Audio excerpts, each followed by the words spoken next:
now you should be seeing it's being shared. So again, this workshop is being sponsored by MnDOT's Office of Aeronautics. Through the AirTAP program, we are located at the Center for Transportation Studies at the University of Minnesota. So AirTAP, we have been around since 2000. So it was the first of its kind in the nation, offering practical yet specialized training and resources across the state for those who operate, maintain, and administer Minnesota's public use airports. Minnesota's general aviation personnel across the state have had access to targeted information and training to reduce costs and improve the quality, safety, and the overall efficiency of airport operations. AirTAP also helps airport staff build a community network to exchange best practices and learn from one another. So we have 4 major service areas. One is our education and training. So in addition to the webinars, we help administer the MCOA conference.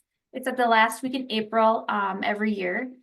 We also provide technical assistance, we provide access to experts, and we also have resources and printed materials. So we have a really comprehensive website, and we have a quarterly briefings printed article. And then, as I mentioned earlier, this is a part of several webinars we put on. So this is, I guess, the 4th one in this series. They all are recorded and available on our website. And we have one more next Thursday, and it's the FAA After Grants. So with that, I should introduce myself too. I'm Catherine Stanley. I'm the program manager for the AirTAP program.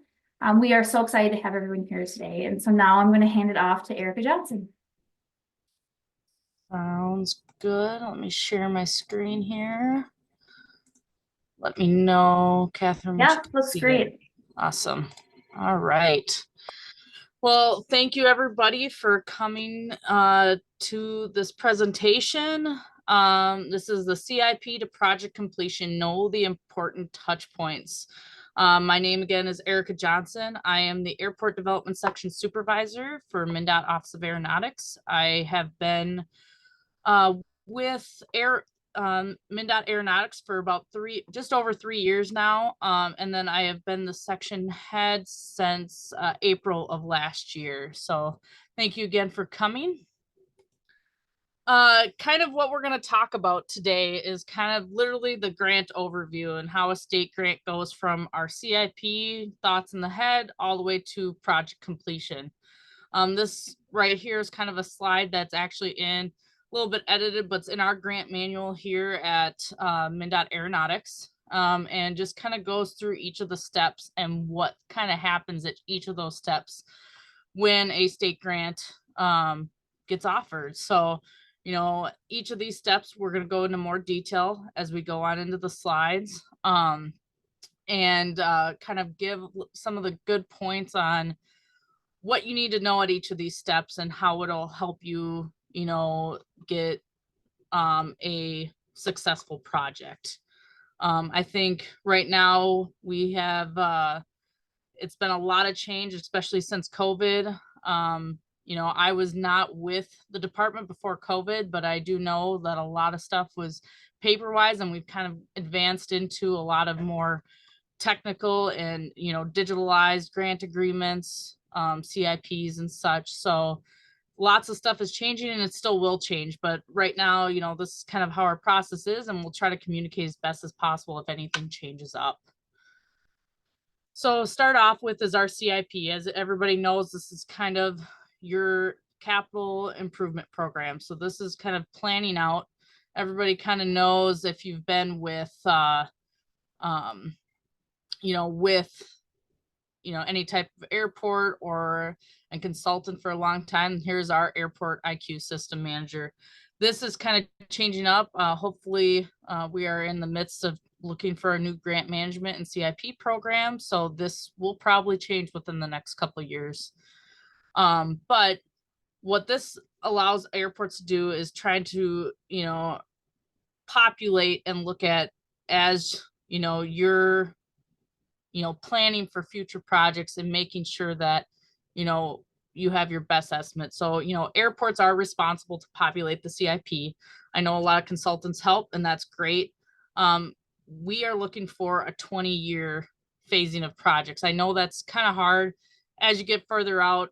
you know, you're kind of just guesstimating, but it does help us as at MnDOT, you know, look for in the future, like what are our needs in the future and better plan that to try to either look at funding through, you know, asking more for funds or being able to adjust on what we're putting out there.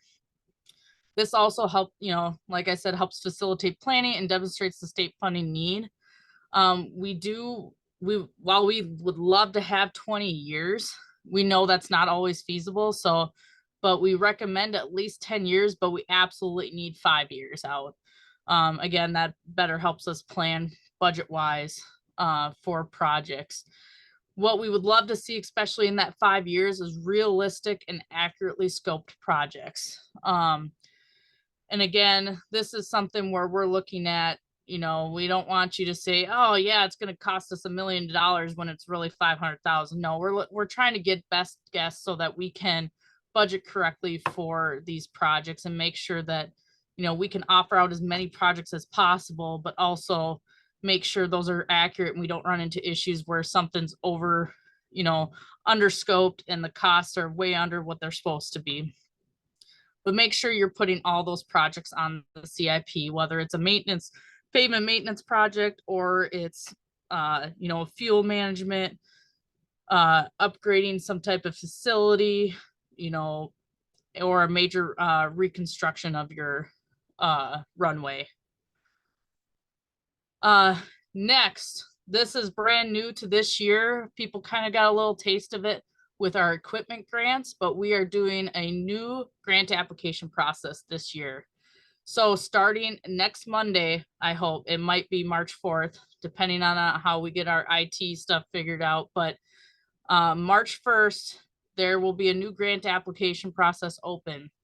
So what will happen is we will open up similar to our grant applications for the equipment that we just did back in from, I think that was November to December. We will open up a form stack in our website. So that'll be under the funding and grants tab in the aeronautics website. And you will have to apply for any state fiscal year 25 projects you have on your CIP. So we still want you to submit your CIP, again, helping us plan out for those next 5, 10, 20 years.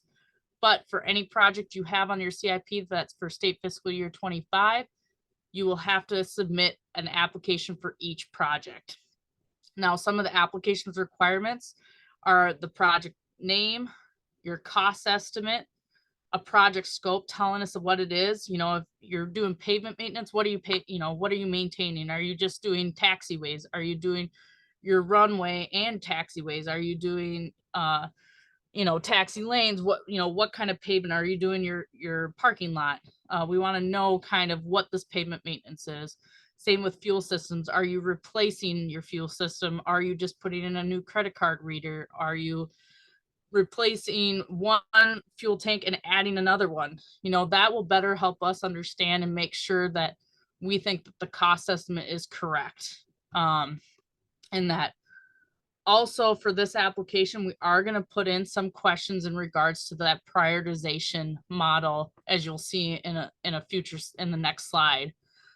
These questions will pertain to your ALP, your zoning, that kind of stuff, but it's questions that are up on our hub right now, our MnSASP hub.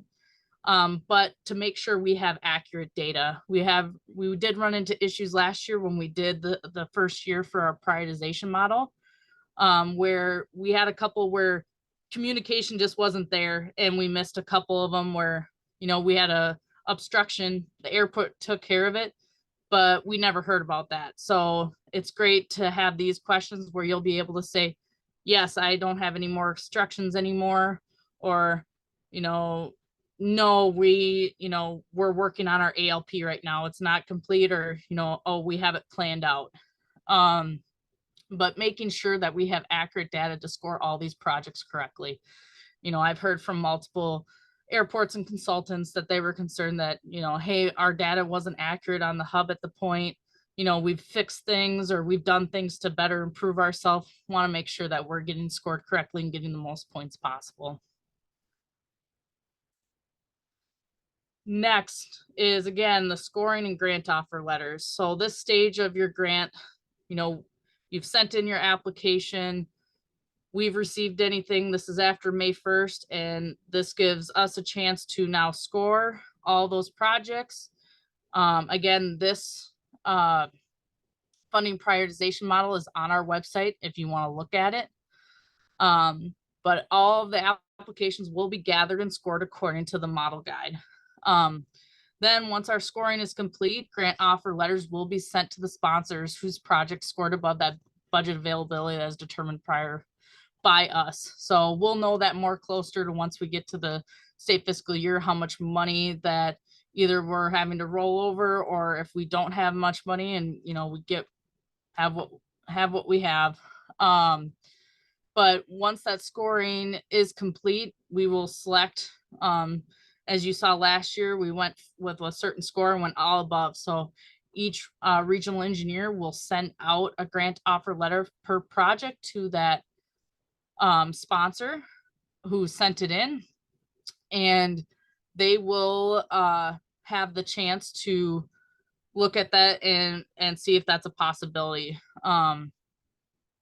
The total project cost will be on there as well. And again, with the scoring and the new application process, we are really hoping that we are able to get more accurate representation of your project. So pretty much the application will have questions to do with each one of these and the type of component you believe your project is worth. So I know it's kind of hard to see, but let me see if I can zoom in here. But you have your airport components, so we will have this so you can select to say which one you feel like it is. If we feel like it's inaccurate or something, we will change, but we will notify you if we feel like there's any inaccuracies. And the licensing compliance is based off the last 50-10. If you do have any type of changes, if you were, you know, had a 50-10 last year or the year previous, please contact your AV rep for your region and make sure that you have addressed all of your deficiencies. Because if we don't hear that you addressed a deficiency and you don't have a project concern with that, you're going to, you know, you might possibly have minus 10 points. Like if you had an obstruction, but you went and removed it yourself, just let them know. We do talk with our operations department and make sure that every sponsor, we know where they're at with their licensing. Next, once you've gotten the offer, you want to officially accept it, you will send in a official grant letter to our airport development website, email address. Now you can also CC your regional engineer if you want to make sure that they see it, or any the grant specialists you might work with. But we would like everybody to send it into this address, which is the one that you send credit applications into, because then that way everybody on my staff has access to that email inbox, and our grant specialists check them daily to make sure that we are catching everything that comes into that inbox. The grant request letter must be on sponsor letterhead. So that can be your city, county, airport authority, whatever, you know, whoever is the sponsor of that airport, it has to be on that letterhead to be official. What we want included in that grant request letter. We want you to state the project and the funding that was requested. We want a cost split detailing the cost of the project.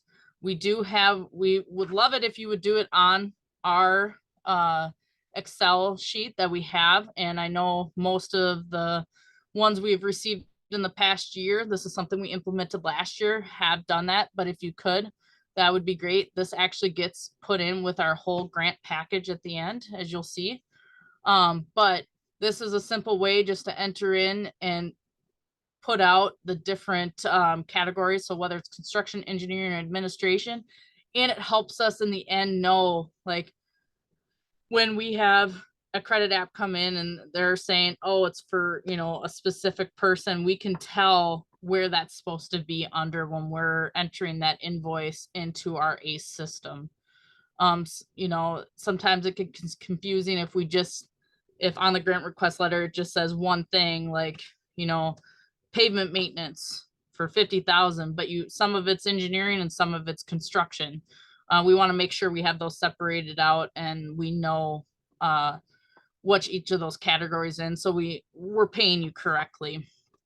We also need any supporting documents that go with that, whether it's construction estimates, work or task orders, and those also have to be on, you know, official letterhead. If you work for a city and you're getting an obstruction removal grant, and you're going to have city workers complete that, make sure that the estimate that you have is on official letterhead, because you will have to report any of that, any of those costs, and have to show where those costs and how they were completed. We can't just see, you know, oh, writing on a piece of paper, it's going to cost about 10 grand. No, we need a little bit more, just to make sure that everything's, if it were ever to go to audit, we would to make sure that we are correctly putting that information into our grants, and making sure that it is an authentic estimate. Again, task orders for engineering as well. Any information is helpful and that we can have in our files. Typically, the deadline to officially accept a grant offer is December 31st of the year that it's offered out. So this year, we're gonna hopefully have grant offer letters out by June 30th. And then you'll have 6 months to officially accept that offer. Now, if you need more time or something happens that you just can't send in an official request, we can work with you, but we really prefer December 31st as that date, because after that, any funding that is not used, that will go back and be reprogrammed on the next highest scoring project. So we had done that just recently with a few projects. We had our December 31st deadline here, and at beginning of February, we offered out, I think, about 5 more projects from the list that was on our website. And what we want to make sure is that, you know, we're using that funding in the year, the fiscal year that was offered out, and programming it as such. But again, this template here for the cost split can be found on our website under the airport development forms link, and that will get to you, and it'll show you an example and has a blank template that you can download and save to your computer. So after a grant request letter gets in, we have everything we need. Here comes the state agreement. So this is when it officially becomes a grant agreement. Our grant specialists and engineers and everything work together to get that grant agreement written and sent to the sponsor's employees for execution along with the resolution. Again, the grant letter and this grant agreement will have to be communicated with a sponsor employee. If your airport manager is not a sponsor, you know, is not a city employee or somebody that can, you know, go into agreement with this for the city, you need to have somebody, whether it's a city administrator, mayor, you know, director of finance, city engineer, somebody that is in a city or a sponsor employee. Once we get all that gathered, we will send you the grant agreement with a resolution, along with a blank credit app that's attached to the grant agreement.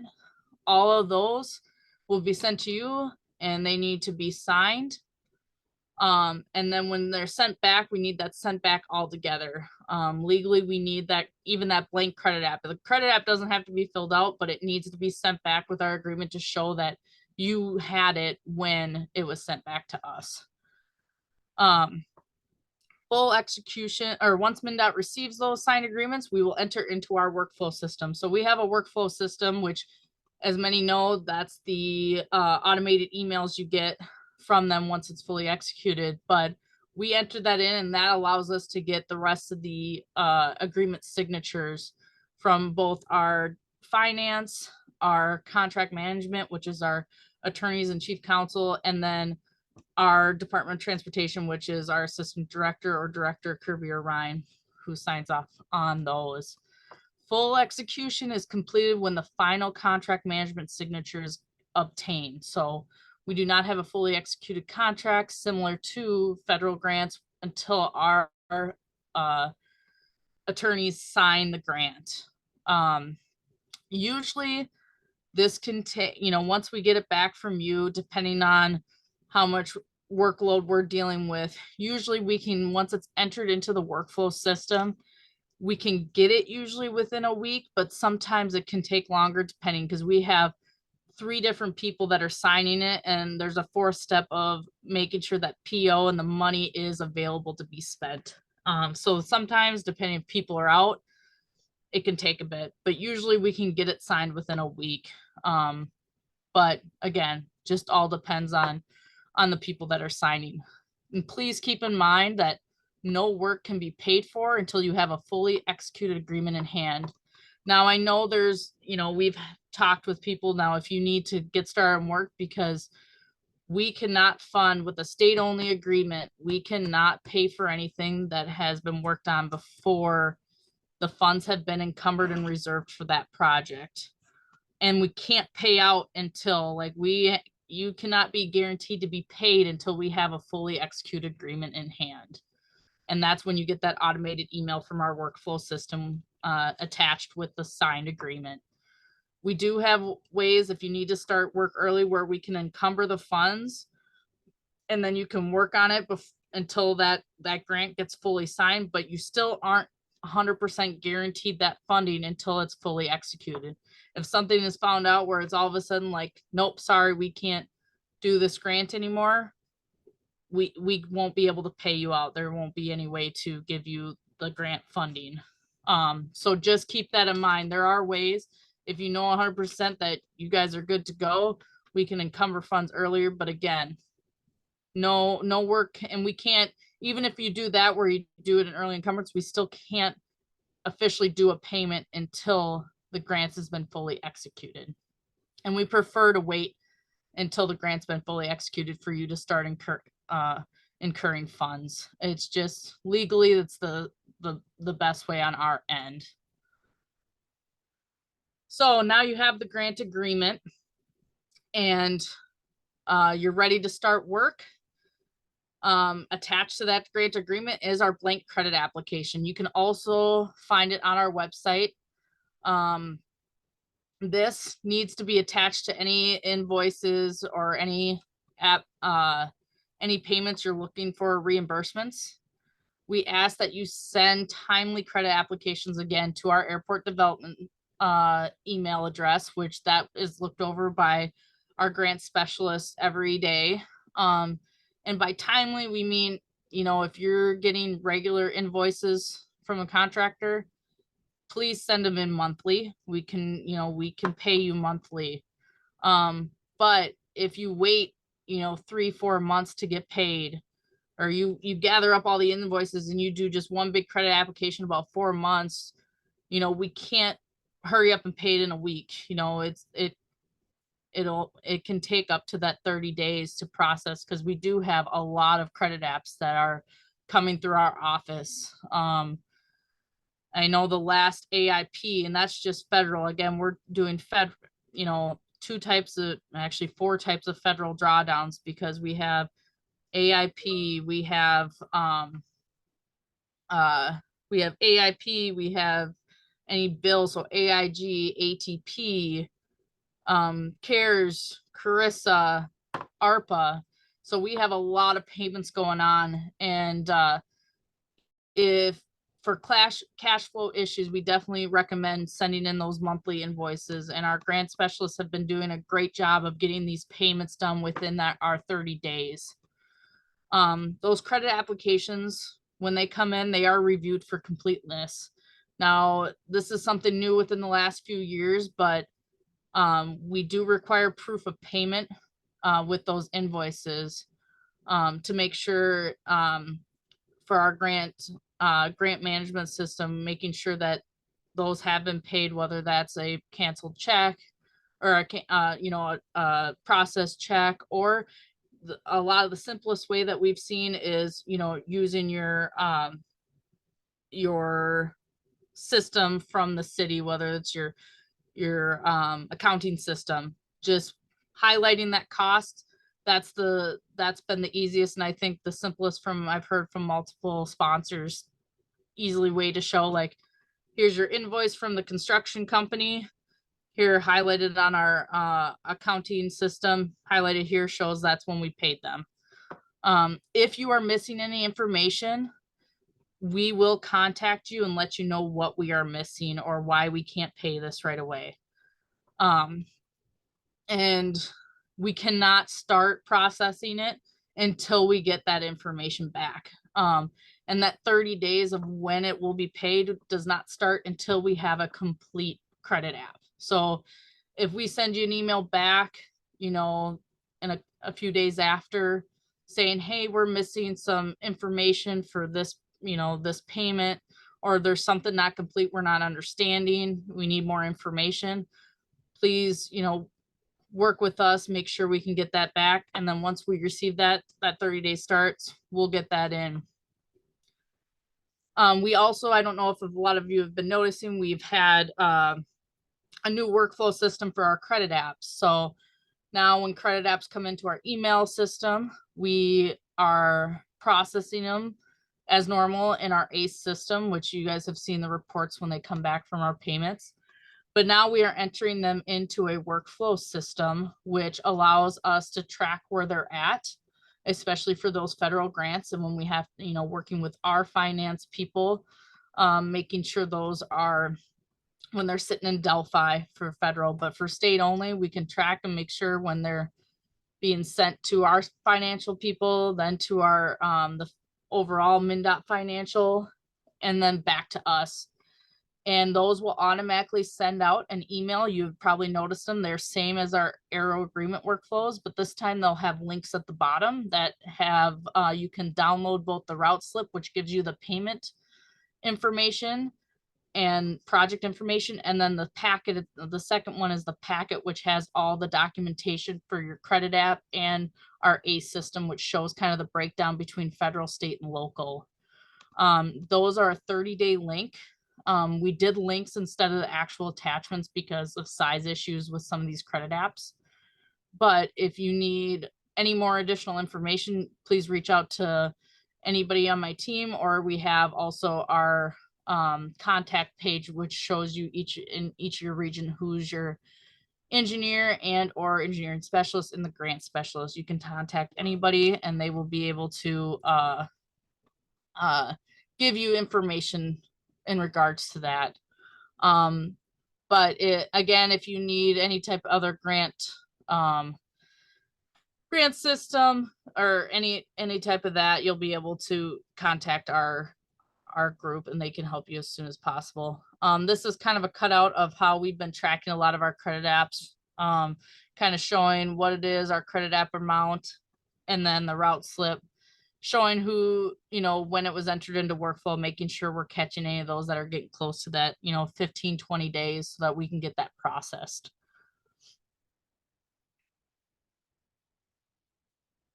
All right. Finally, you've had everything paid off, projects completed. You have your last credit app that needs to be sent in to officially close out the project. So we've received that final credit app. We show you've marked it as final, or you're going into that 5%, making, that as in our grant agreements, we can hold out, we pay up to 95% until that final 5%. And once that final credit app is received, we're going to verify that all of our contract requirements or deliverables have been received before we can process that payment. So for including, this is construction plans, as-built, planning documents, any of that information that is required when project has been built. This is, as you can see, an ALP. Once those are signed and we have the official final documents, we can process that payment. But we will not be able to do that until we've received all those projects. Again, this information helps us immensely to make sure that, hey, if we have other projects in the future, that, you know, we can go back and look and say, well, this is how this project worked out really well. You know, maybe we can try it at this airport. So any type of these plans that can be sent in, we will be looking for and expecting those to be sent in, and we can do any type of file sharing as well.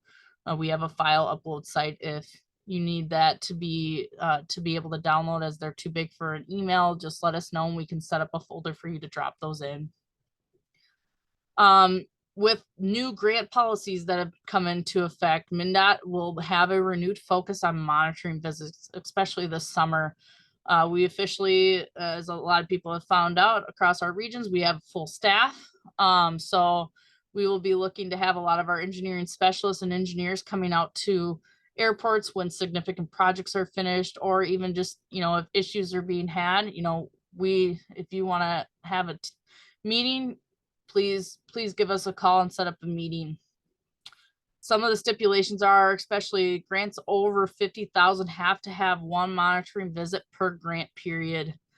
Anything over $250,000 must have, and this is just state funding, this is not the overall project cost, but anything with over $250,000 must have an annual monitoring visit.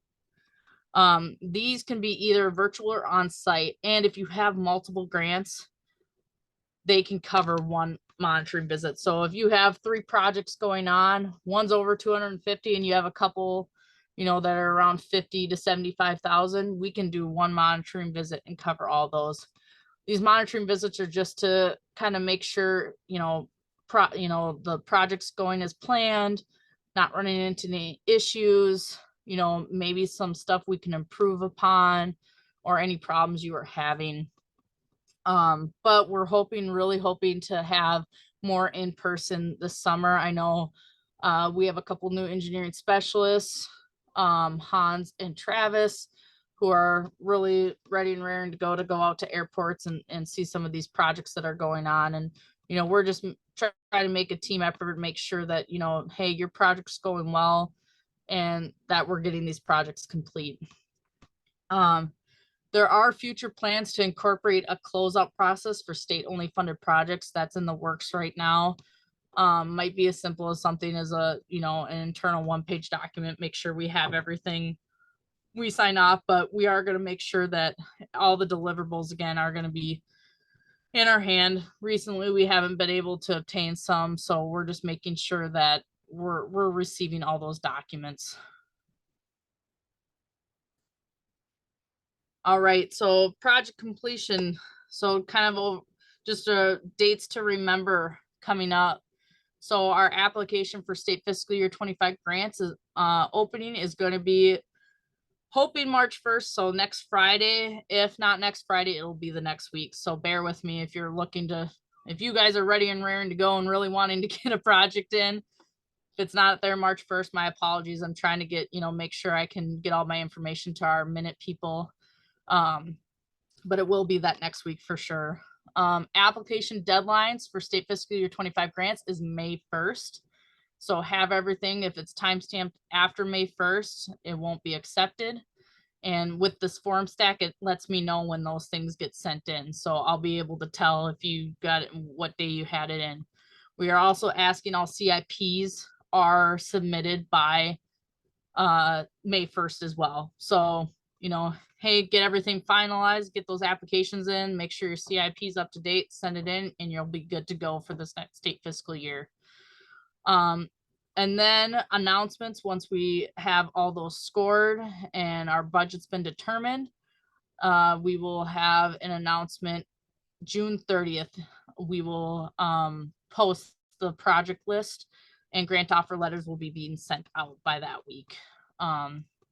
Again, these dates, the only date I didn't put on there, and then probably by December 31st will be our, again, knocked in date, that if you don't have an official grant request letter in by then, that money will be reprogrammed. And if you are currently working on a grant and you haven't sent an official grant request letter in for 2024 projects, if we don't hear something here soon, that please contact your engineer and make sure that we're getting them the information from you. Otherwise, we will have to reprogram that, and by fiscal year 25, those projects will be out unless, you know, there's some other reason that you can't officially sign stuff right now, but that money will be reprogrammed.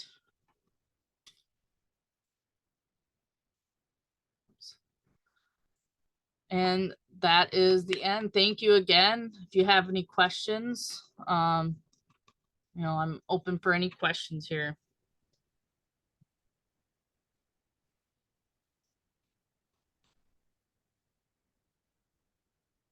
I mean, I must have talked too much. Yeah. Good job that nobody has questions. I know, that was wonderful. Thank you so much, Erica, for doing that for us today. Well, if everyone knows how to contact Erica and her team, so if you have any questions as this new process rolls out, they'll definitely be available for you. Thank you so much for attending today. As I mentioned, this was recorded and we'll be having it probably on our website by this afternoon. So if you have anyone that wasn't able to attend today, you can direct them to the webpage. Okay, wonderful. Well, thank you so much, everyone. Thank you, everybody.